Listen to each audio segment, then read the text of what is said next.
మొట్టమొదటిసారిగా వచ్చిన అసలు శిశులైన పోలీసుల మన కనకమాలక్ష్మి.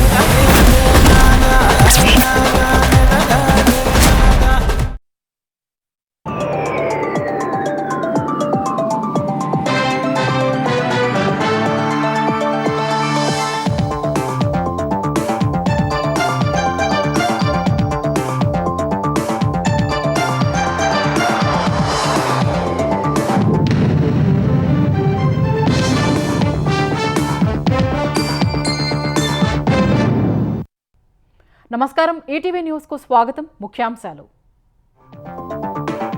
హైదరాబాద్ వరద ప్రభావిత ప్రాంతాల్లో సీఎం పర్యటన, శాశ్వతంగా పరిష్కరిస్తామని హామీ, ముంపు నివారణకు అధికారులకు ఆదేశాలు.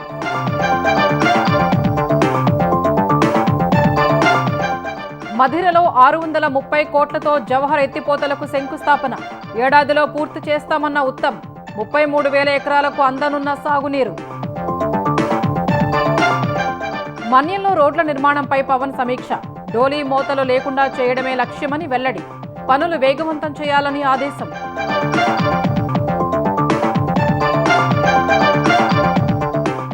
పులివెందుల ఒంటిమిట్ట జడ్పీటీసీ ఉప ఎన్నికలకు ముగిసిన ప్రచారం, ఈ నెల 12న పోలింగ్, పటిష్ట భద్రతా ఏర్పాట్లు చేస్తున్న పోలీసులు.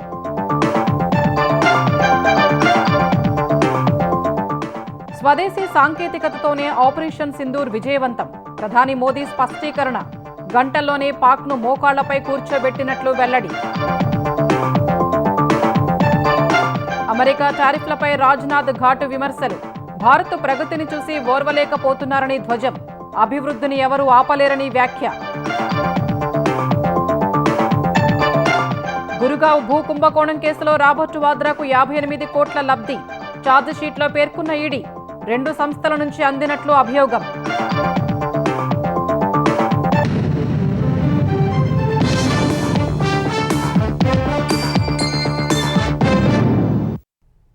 హైదరాబాద్ మహానగరంలో జోరు వర్షాలకు అనేక ప్రాంతాలు నీట మునుగుతున్న నేపథ్యంలో సమస్య పరిష్కారంపై ముఖ్యమంత్రి రేవంత్ రెడ్డి దృష్టి పెట్టారు.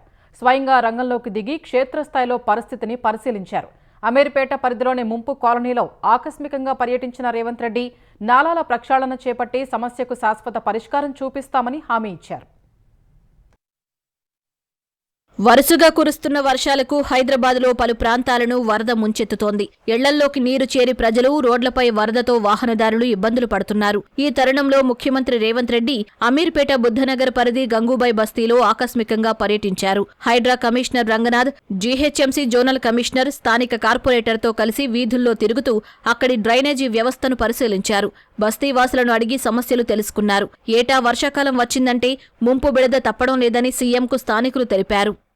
వర్షం పడ్డప్పటి నుంచి ప్రతిసారి మాకు వాటర్ రావడం, ఇంట్లలో మునిగిపోవడం కామన్గా జరిగిపోతుంది. కానీ ఈ చిన్న వర్షానికి ఎందుకు మాకు ఇల్లులు మునుగుతున్నాయంటే కారణం మెయిన్గా ఇలా సీఎం గారు వచ్చారు, ఈ సైట్కి విజిట్ చేశారు. ఇక్కడ విజిట్ చేసి మాకు ఏమైనా హామీ ఇచ్చారంటే ఈ మోరీ ఎలా కట్టారు, ఇలా హైట్ లేదు, స్లాంటింగ్ లేదు, ఎలా కట్టారని అడిగారు. దీన్ని మొత్తం ప్లాన్ అప్ చేంజ్ చేసి కొత్త ప్లాన్ 1 monthలో నాకు ప్రజెంట్ చేయాలని చెప్పేసి రంగనాథ్ గారికి ఆదేశాలు ఇచ్చారు. సార్ ఈ నాకు వచ్చిన రాత్రి నా కొడుకుండి మా గలిగి తీసిండు, ఇల్లు ఆ ఇళ్ళల్లో కూడా తీసిరు.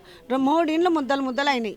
మగపిల్లల రోడ్డు మీద పాపం ఆ పిల్లలుండి వాళ్ళు కాపాడేటోళ్ళు వాళ్ళు కాపాడిరు. కానీ మాకు మాత్రం మా గల్లీది మంచిగా సాల్వ్ చేయండి, అన్ని గల్లీలు మంచిగా ఉండాలి. ఏళ్లుగా ఎదురవుతున్న ఇబ్బందులు తొలగించేందుకు శాశ్వత పరిష్కారం చూపిస్తామని స్థానికులకు ముఖ్యమంత్రి హామీ ఇచ్చారు. స్థానికులు చెప్పిన ఇబ్బందులపై క్షేత్రస్థాయి అధికారులకు పలు సూచనలు చేశారు. ఎంత ఖర్చైనా నిధులిస్తామన్న ముఖ్యమంత్రి వరద నిలవకుండా చేపట్టాల్సిన చర్యలపై దిశానిర్దేశం చేశారు. నాలాలను ఆక్రమణ చెర నుంచి విడిపించి వరద సాపీగా పోయేలా చూడాలని అధికారులను ఆదేశించారు. ఈ క్రమంలో బస్తీవాసులు ముఖ్యమంత్రితో సెల్ఫీ దిగేందుకు ఉత్సాహం చూపారు. భద్రతా సిబ్బంది వారించినా సీఎం వారిని దగ్గరకు తీసుకుని సెల్ఫీలకు అవకాశం ఇచ్చారు.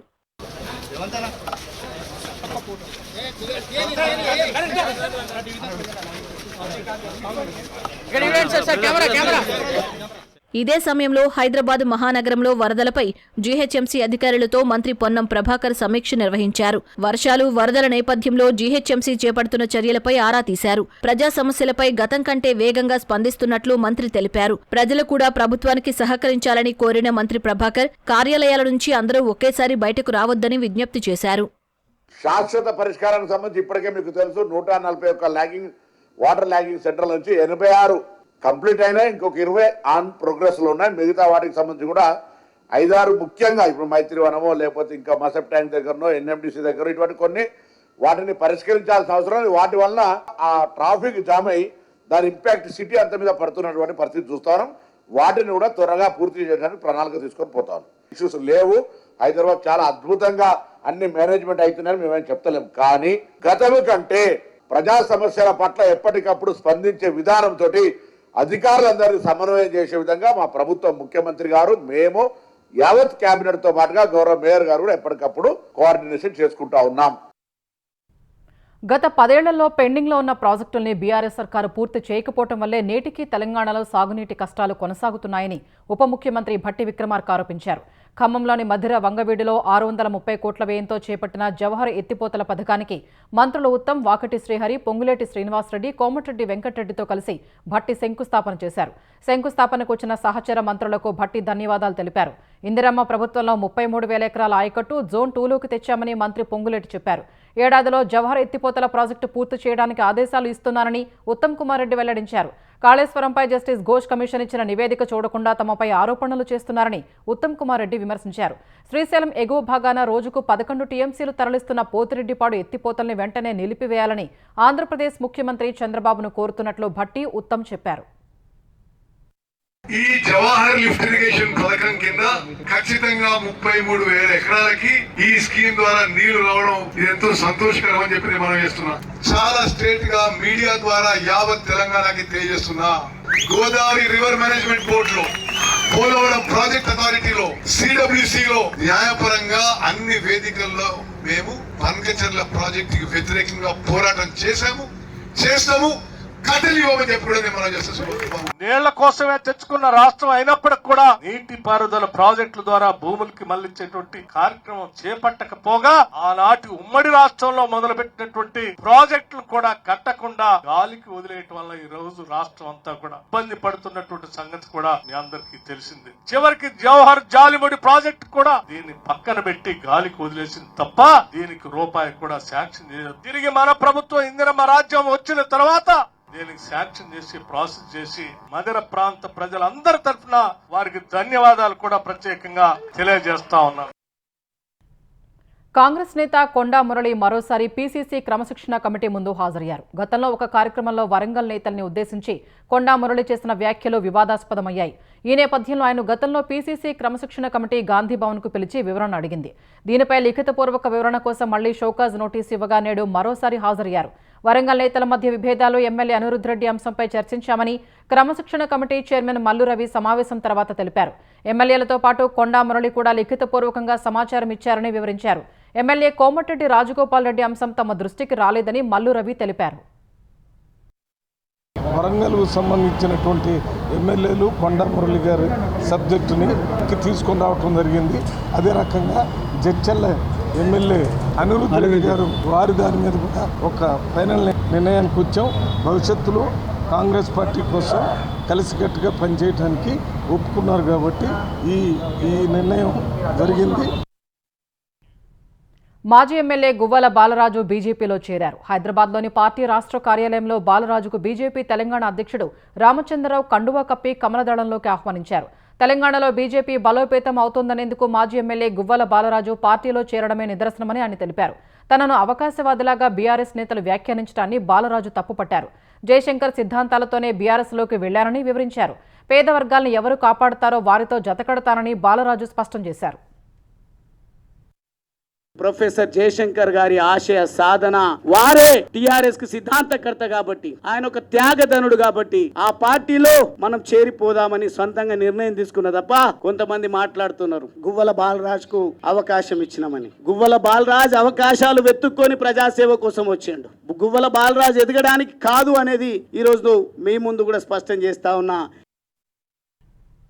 రాయలసీమలోని 6 లక్షల ఎకరాలకు సాగునీరందించే హంద్రీనీవా ప్రాజెక్టులో కృష్ణమ్మ పరవళ్లు చూసి మనసు పులకరిస్తోందని ముఖ్యమంత్రి చంద్రబాబు హర్షం వ్యక్తం చేశారు.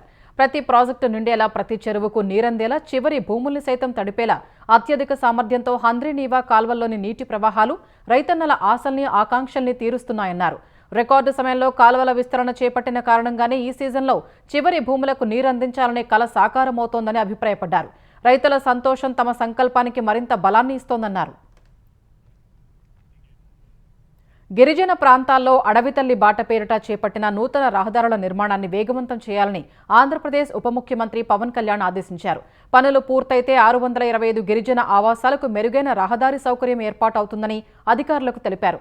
ప్రభుత్వం ప్రతిష్టాత్మకంగా తీసుకున్న రోడ్ల నిర్మాణంపై నిరంతరం పర్యవేక్షణ చేయాలని, 2 వారాలకు ఒకసారి పురోగతిపై నివేదిక ఇవ్వాలని ఆదేశించారు. గిరిజన ప్రాంతాల్లో రహదారి పనుల స్థితిగతులపై అధికారులతో టెలికాన్ఫరెన్స్ నిర్వహించారు. పనులు వేగంగా చేయడానికి ఎదురవుతున్న సవాళ్లను, అవరోధాలను ఉప ముఖ్యమంత్రికి అధికారులు వివరించారు. కొండలపై ఉన్న ఆవాసాల్ని అనుసంధానిస్తూ కొత్త రోడ్డు రూపకల్పన చేసేందుకు బండరాళ్లను బద్దలు కొడుతూ ముందుకు వెళ్లేందుకు అధిక సమయం తీసుకుంటోందని తెలిపారు. ప్రస్తుతం వర్షాలు కురుస్తూ ఉండడంతో పనుల వేగం తగ్గిందన్నారు. గిరిజన ప్రాంతాల్లో చేపట్టిన ఈ పనుల గురించి స్థానికులకు కూడా తెలియచేయటం ఎంతో అవసరమని పవన్ సూచించారు. డోలీ రహిత ఆవాసాలు ఉండాలనే సంకల్పంతో చేపట్టిన విషయాన్ని వారికి చెప్పాలని సూచించారు. తద్వారా వారి సహకారం, ప్రోత్సాహం లభిస్తుందన్నారు. వైఎస్సార్ కడప జిల్లాలో పులివెందుల, ఒంటిమిట్ట జడ్పీటీసీ ఉప ఎన్నికలకు ప్రచార పర్వం ముగిసింది. ఈ ఉప ఎన్నికలను టీడీపీ, వైసీపీ ప్రతిష్టాత్మకంగా తీసుకున్నాయి. పులివెందుల జడ్పీటీసీ స్థానానికి 11 మంది అభ్యర్థులు పోటీలో ఉండగా టీడీపీ తరపున బీటెక్ రవి భార్య లతారెడ్డి, వైసీపీ నుంచి తుమ్మలపల్లి హేమంత్ రెడ్డి పోటీలో ఉన్నారు. కాంగ్రెస్ పార్టీ తరఫున శివకళ్యాణ్ రెడ్డితో పాటు మరో 8 మంది స్వతంత్ర అభ్యర్థులు బరిలో నిలిచారు. ఒంటిమిట్ట జడ్పీటీసీ స్థానానికి కూడా 11 మంది అభ్యర్థులు పోటీ పడుతున్నారు. టీడీపీ నుంచి ముద్దు కృష్ణారెడ్డి, వైసీపీ నుంచి ఇరగంరెడ్డి సుబ్బారెడ్డి, కాంగ్రెస్ నుంచి పూల భాస్కర్ బరిలో ఉన్నారు. మిగిలిన 8 మంది స్వతంత్ర అభ్యర్థులుగా పోటీ చేస్తున్నారు. పులివెందుల మండలంలో 15, ఒంటిమిట్ట మండలంలో 30 పోలింగ్ కేంద్రాలు ఏర్పాటు చేశారు. టీడీపీ, వైసీపీ శ్రేణుల మధ్య ఘర్షణ వాతావరణం నేపథ్యంలో డీఐజీ కోయ ప్రవీణ్ పులివెందుల్లో మకాం వేసి భద్రతా ఏర్పాట్లు పర్యవేక్షిస్తున్నారు. 2 మండలాల్లోని పోలింగ్ కేంద్రాల వద్ద పటిష్ట బందోబస్తు చర్యలు చేపట్టినట్టు కడప జిల్లా ఎస్పీ అశోక్ కుమార్ తెలిపారు. ప్రతి పోలింగ్ కేంద్రాన్ని కూడా క్రిటికల్ పోలింగ్ కేంద్రంగా గుర్తించడం జరిగింది. అక్కడ ఆర్మ్డ్ కాంపోనెంట్ వెపన్స్తో పోలీస్ సిబ్బందిని పెట్టడం జరుగుతూ ఉంది. స్థానికేతరులు ఎవరు కూడా ఈ ఏరియాలో ఉండకుండా ప్రయత్నాలు చేస్తూ ఉన్నాం. వెహికల్ చెకింగ్ పాయింట్స్, అదేవిధంగా చెక్ పోస్టులు ఏర్పాటు చేయడం జరిగింది. ఇప్పటికే దాదాపుగా 500 మందిని మనం పులివెందులో బైండ్ ఓవర్ చేయడం జరిగింది. ట్రబుల్ మాంగర్స్ని, రౌడీ షీటర్స్ని పిలిచి కౌన్సిలింగ్ చేయడం జరుగుతూ ఉంది. హై లెవెల్ టెక్నాలజీతో కూడినటువంటి డ్రోన్స్ను కూడా దీంట్లో ఉపయోగిస్తూ ఉన్నాం. ఎక్కడైనా ఎవరైనా సరే అవాంఛనీయ సంఘటనలకు పాల్పడినా, లేదంటే తప్పుడు సమాచారాన్ని చేరవేసినా కూడా వాళ్ళ మీద చట్టపరమైనటువంటి చర్యలు తీసుకోవడం జరుగుతుంది. తిరుమల తిరుపతి దేవస్థానం పవిత్రతను దెబ్బతీస్తూ వైసీపీ అధ్యక్షుడు జగన్ మేనమామ రవీంద్రనాథ్ రెడ్డి రాజకీయ ఆరోపణలు చేశారు. ఈ ఉదయం శ్రీవారిని దర్శించుకున్న ఆయన ఆలయ ఆవరణలో రాజకీయ ఆరోపణలు చేస్తూ ఆలయ పవిత్రతకు తూట్లు పొడిచారు. శ్రీవారి ఆలయ పవిత్రతను దృష్టిలో పెట్టుకుని ఆలయ ఆవరణలో రాజకీయ ప్రసంగాలు, ఆరోపణలు చేయకూడదని టీటీడీ ధర్మకర్తల మండలి ఇటీవల తీర్మానం చేసి అమల్లోకి తీసుకురాగా ఈ నిబంధనలను లెక్క చేయకుండా జగన్ మేనమామ ఇష్టారీతిన రాజకీయ ఆరోపణలు గుప్పించారు. రవీంద్రనాథ్ రెడ్డి వ్యాఖ్యల్ని టీటీడీ విజిలెన్స్ విభాగం పరిశీలిస్తోంది. బోర్డు తీర్మానం, నిబంధనల్ని ఉల్లంఘించినందుకు రవీంద్రనాథ్ రెడ్డిపై చర్యలకు టీటీడీ సిద్ధమవుతోంది. ప్రధాని నరేంద్ర మోదీ 3 వందే భారత్ రైళ్లను ప్రారంభించారు. బెంగళూరు నుంచి బెళగావి వెళ్లే వందే భారత్ రైలుకు స్వయంగా జెండా ఊపి ప్రారంభించారు. కాట్రా నుంచి అమృత్సర్, నాగపూర్ నుంచి పూణే వెళ్లే 2 రైళ్లకు వర్చువల్గా పచ్చజెండా ఊపారు. బెంగళూరులో జరిగిన ఈ కార్యక్రమంలో కర్ణాటక గవర్నర్ ధావర్చంద్ గెహ్లోట్, ముఖ్యమంత్రి సిద్ధరామయ్య, రైల్వే శాఖ మంత్రి అశ్విని వైష్ణవ్, ఇతర ప్రజాప్రతినిధులు, అధికారులు పాల్గొన్నారు. ఈ 3 రైళ్లు ఆయా ప్రాంతాల్లో కనెక్టివిటీని పెంచడం సహా ప్రయాణికులకు సమయం ఆదా చేయనున్నాయి. ప్రపంచ స్థాయి సౌకర్యాలు సైతం అందుబాటులోకి వచ్చాయని ప్రయాణికులు సంతోషం వ్యక్తం చేశారు. మరోవైపు బెంగళూరు మెట్రోలో కీలక లైన్ను ప్రధాని మోదీ జాతికి అంకితం చేశారు. ఐటీ హబ్ ప్రాంతంలో రద్దీని తగ్గించేందుకు 7,160 కోట్లతో నిర్మించిన ఎల్లో లైన్ను ప్రారంభించారు. అనంతరం ఆర్వీ రోడ్ నుంచి ఎలక్ట్రానిక్ సిటీ స్టేషన్ వరకు మెట్రో రైల్లో ప్రయాణించిన మోదీ చిన్నారులతో కొద్దిసేపు ముచ్చటించారు. తర్వాత 15,610 కోట్లతో చేపట్టిన బెంగళూరు మెట్రో 3వ దశకు శంకుస్థాపన చేశారు. ఆపరేషన్ సింధూర్లో స్వదేశీ సాంకేతిక పరిజ్ఞానాన్ని పెద్ద ఎత్తున వినియోగించిన విషయాన్ని మోదీ గుర్తు చేశారు. ऑपरेशन सिंदूर में भारतीय सेनाओं की सफलता सीमा पार कई किलोमीटर भीतर आतंकवादी ठिकानों को नेस्त नाबूद करने की ताकत और आतंकवादियों के बचाव में उतरे पाकिस्तान को कुछ ही घंटों में घुटनों पर लाने की हमारी क्षमता पूरी दुनिया ने नए भारत के इस स्वरूप के दर्शन किए हैं। ऑपरेशन सिंदूर की सफलता के पीछे बहुत बड़ी वजह हमारी टेक्नोलॉजी और डिफेंस में मेक इन इंडिया की ताकत है. సంప్రదాయ సైనిక ఆపరేషన్లకు భిన్నంగా ఆపరేషన్ సింధూర్ జరిపినట్లు సైనిక దళాల ప్రధానాధికారి జనరల్ ఉపేంద్ర ద్వివేది తెలిపారు. అది చదరంగ మాట లాంటిదని, ఎందుకంటే శత్రువు తదుపరి చర్య ఏంటో తెలియకపోయినా ఎదుర్కోవాల్సి ఉంటుందన్నారు. ఐఐటి మద్రాసులో జరిగిన కార్యక్రమంలో జనరల్ ద్వివేది పాల్గొన్నారు. ఏప్రిల్ 22న జరిగిన పహల్గాం దాడికి ప్రతీకారంగా మే 7న పాక్లో భారత్ చేపట్టిన సైనిక చర్య సందర్భంగా ఎదుర్కొన్న చిక్కుల్ని వివరించారు. తామే విజయం సాధించామన్న పొరుగుదేశం వ్యాఖ్యల్ని జనరల్ ద్వివేది తోసిపుచ్చారు. భారత్ జరిపిన దాడుల్లో చావుదెబ్బతిన్న పాకిస్తాన్ తమ ఆర్మీ చీఫ్ అజీం మునీర్ను 5 స్టార్ జనరల్గా, ఫీల్డ్ మార్షల్గా పదోన్నతి కల్పించిందంటూ జనరల్ ద్వివేది ఎద్దేవా చేశారు. అందుకే యుద్ధంలో గెలవకపోయినా ఆర్మీ అధికారికి అత్యున్నత పదవి ఇవ్వగానే అక్కడి ప్రజలు తాము గెలిచామనే భ్రమలో ఉన్నారని పేర్కొన్నారు. ఆపరేషన్ సింధూర్ సందర్భంగా పాక్ హాట్లాండ్పై దాడి చేశామన్న ఆయన అలాంటి దాడి జరగటం ఇదే మొదటిసారని వెల్లడించారు. కృష్ణా పరివాహక ప్రాంత ప్రాజెక్టులకు మళ్లీ వరద తాకిడి పెరిగింది. ఎగువ నుంచి కురుస్తున్న వర్షాలకు శ్రీశైలం జలాశయానికి క్రమంగా వరద పెరుగుతోంది. శ్రీశైలానికి ఇన్ఫ్లో 197,188 క్యూసెక్కులు ఉండగా 1,00,000 క్యూసెక్కుల నీటిని దిగువకు వదులుతున్నారు. శ్రీశైలం పూర్తి నీటి మట్టం 885 అడుగులు కాగా ప్రస్తుతం 880.60 అడుగులకు చేరింది. నాగార్జున సాగర్కు అంతకంతకు వరద ప్రవాహం పెరుగుతోంది. ప్రాజెక్టులోకి 65,842 క్యూసెక్కుల వరద చేరుతుండగా 8 గేట్లను 5 అడుగుల మేర ఎత్తి 1,00,000 క్యూసెక్కుల నీటిని దిగువకు వదులుతున్నారు. నాగార్జున సాగర్ పూర్తి స్థాయి నీటి మట్టం 590 అడుగులకు చేరింది. పూర్తి స్థాయి నీటి నిల్వ 312 టీఎంసీలు కాగా ప్రస్తుతం 312 టీఎంసీలకు చేరిందని అధికారులు వెల్లడించారు. వైసీపీ నేత మాజీ ఎమ్మెల్యే భూమన కరుణాకర్ రెడ్డి అనుచరుల దాడిలో గాయపడిన దళిత యువకుడు పవన్ ఆచూకీ లభ్యమైంది. అతన్ని పోలీసులు తిరుపతిలోని రుయా ఆసుపత్రిలో చేర్పించి చికిత్స అందిస్తున్నారు. భూమన అనుచరుల దాడిలో పవన్కు తీవ్ర గాయాలైనట్లు వైద్యులు నిర్ధారించారు. 2 రోజుల క్రితం భూమన కరుణాకర్ రెడ్డి అనుచరుడు అనిల్ రెడ్డి కార్యాలయంలో పవన్పై విచక్షణారహితంగా దాడి చేశారు. ఈ ఘటనలో భూమన అనుచరులు అనిల్ రెడ్డి, జగదీష్ రెడ్డిని పోలీసులు అరెస్ట్ చేసి రిమాండ్కు తరలించారు. దాడికి సంబంధించిన వీడియోలు వెలుగులోకి వచ్చాక పవన్ ఆచూకీ లభ్యం కాలేదు. పవన్ ఎక్కడున్నా ఇంటికి రావాలంటూ అతని తల్లిదండ్రులు వీడియోలు విడుదల చేశారు. ఈ క్రమంలోనే పవన్ ఆచూకీ లభ్యమైంది. ఈ విషయం తెలుసుకున్న పవన్ తల్లిదండ్రులు, బంధువులు ఆసుపత్రి వద్దకు చేరుకున్నారు. కొట్టింది తన అన్నే అంటూ సోషల్ మీడియాలో విడుదల చేసిన వీడియోల్ని చంపుతామని భయపెట్టి చెప్పించారని పవన్ వివరించినట్లు అతని తల్లి అన్నారు.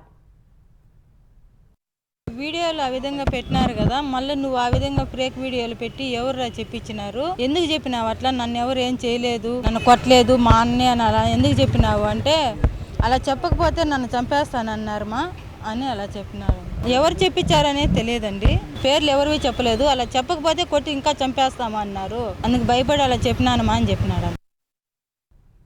తిరుపతిలో దళిత బిడ్డ పవన్ను వేధించి బలవంతంగా వాంగ్మూలం ఇప్పించిన వైసీపీ నేతలు మానవ మృగాలని టీడీపీ నేత పట్టాభి ధ్వజమెత్తారు. దళిత బిడ్డ పవన్పై దాడి చేసిన ప్రధాన నిందితుల్ని ఇప్పటికే అరెస్టు చేశామన్నారు. ఇందుకు కారకులైన భూమన కరుణాకర్ రెడ్డి, అతని కుమారుడు అభినయ్ రెడ్డిని వదిలిపెట్టబోమని పట్టాభి స్పష్టం చేశారు.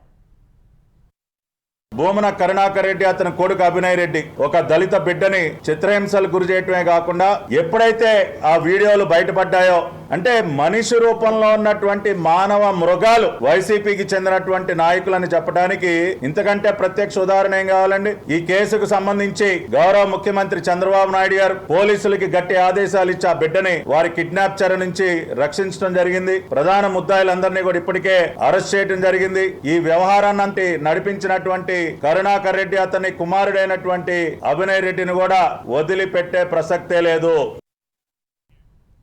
మోస్ట్ వాంటెడ్ ఎర్రచందనం స్మగ్లర్ నాగ దస్తగిరెడ్డిని కడప జిల్లా పోలీసులు అరెస్ట్ చేశారు. 7.5 నుంచి పోలీసులకు చిక్కకుండా తిరుగుతున్న ముఠాను అదుపులోకి తీసుకుని రిమాండ్కు తరలించినట్లు జిల్లా ఎస్పీ అశోక్ కుమార్ తెలిపారు. ఎర్రచందనం దొంగల్ని ఢిల్లీకి అక్రమ రవాణా చేస్తుండగా పక్కా సమాచారంతో దాడులు చేసి పట్టుకున్నట్లు వెల్లడించారు. నాగ దస్తగిరెడ్డితో పాటు మరో 5 స్మగ్లర్లు ఉన్నారని పేర్కొన్నారు. జైల్లో ఉన్న లాల్ బాషా, ఫక్రుద్దీన్ ఆధ్వర్యంలో ఈ కార్యకలాపాలను సాగిస్తుంటారని ఎస్పీ వెల్లడించారు. నాగ దస్తగిరెడ్డిపై ఇప్పటికే 86 ఎర్రచందనం కేసులు, 36 చోరీ కేసులు, 3 పీడీ యాక్ట్ కేసులు ఉన్నాయని తెలిపారు. నాగ దస్తగిరెడ్డి భార్య లాలూబీని కూడా వారం క్రితం పోలీసులు అరెస్ట్ చేశారు. సికింద్రాబాద్, ముషీరాబాద్లో 1,30,00,000 వ్యయంతో చేపట్టిన రోడ్డు నిర్మాణ పనుల ప్రారంభోత్సవంలో ఉద్రిక్త వాతావరణం నెలకొంది. ఈ కార్యక్రమానికి కేంద్ర మంత్రి కిషన్ రెడ్డి, మంత్రి పొన్నం ప్రభాకర్, ఎంపీ లక్ష్మణ్, ఎమ్మెల్యే ముఠా గోపాల్ కలిసి ప్రారంభించారు. ఈ క్రమంలో బీజేపీ, బీఆర్ఎస్, కాంగ్రెస్ పార్టీల కార్యకర్తలు పరస్పరం నినాదాలు చేసుకున్నారు. దీంతో ఉద్రిక్త వాతావరణం నెలకొని పార్టీ శ్రేణుల మధ్య తోపులాట జరిగింది. పోలీసులు జోక్యం చేసుకున్నప్పటికీ పరిస్థితి అదుపులోకి రాలేదు. దీంతో మంత్రి పొన్నం ప్రభాకర్ అక్కడి నుంచి వెళ్లిపోయారు. మంత్రి పొన్నం వెళ్లిపోవడంతో కొందరు అసహనం వ్యక్తం చేశారు. బీఆర్ఎస్లో జరుగుతున్న పరిణామాల్ని మాత్రమే ప్రత్యేక దృష్టితో చూడాల్సిన అవసరం లేదని తెలంగాణ జాగృతి అధ్యక్షురాలు కవిత అన్నారు. అన్ని పార్టీల్లోనూ చాలా పరిణామాలు జరుగుతున్నాయని ఆమె చెప్పారు. సీఎం రేవంత్ రెడ్డి వ్యాఖ్యలతో ఎమ్మెల్యే కోమటిరెడ్డి రాజగోపాల్ రెడ్డి విభేదిస్తున్నారన్న ఆమె అలాగే కేంద్ర మంత్రి బండి సంజయ్పై ఎంపీ ఈటల రాజేందర్ విమర్శలు చేశారని చెప్పారు. ప్రజలకు మేలు చేసే అంశంపై పార్టీలు నేతలు దృష్టి సారించాలని కవిత సూచించారు. రోజుకొక విషయం అనేక రాజకీయ పార్టీల్లో కూడా జరుగుతూ ఉన్నాయి. సీఎం గారు ఒక మాట మాట్లాడితే తెల్లారులేస్తే వెంటనే అర్ధగంట లోపల కోమటిరెడ్డి రాజగోపాల్ రెడ్డి గారు ఒక ఖండన ఇస్తారు.